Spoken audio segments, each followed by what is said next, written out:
Évangile de Jésus-Christ selon saint Jean, chapitre 8, versets 21 à 30.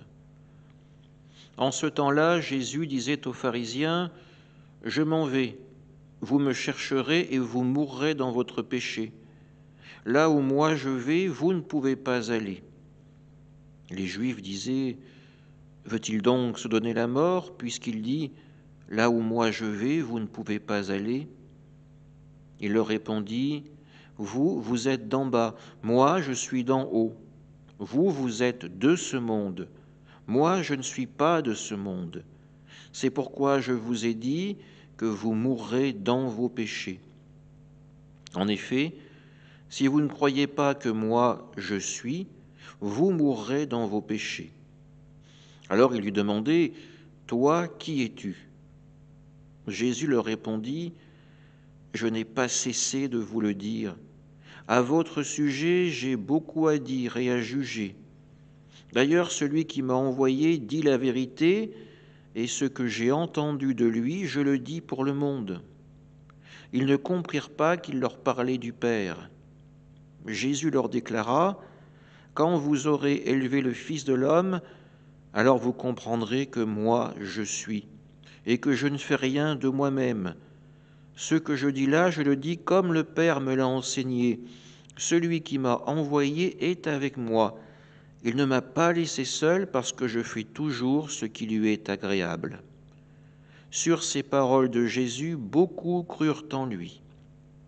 Acclamons la parole de Dieu. À l'approche de la fin du carême, l'identité de Jésus se fait de plus en plus jour et révélée de façon de plus en plus nette, compréhensible. Jésus est envoyé par le Seigneur.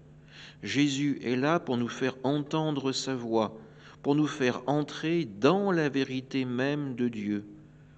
Cette vérité, c'est que nous sommes pécheurs, mais que nous sommes néanmoins aimés de Dieu, et que malgré notre péché, si nous entrons sur un véritable chemin de conversion, de rédemption, alors l'amour de Dieu nous est toujours acquis. Mais pour cela, il faut accepter d'accueillir le Christ dans sa vie.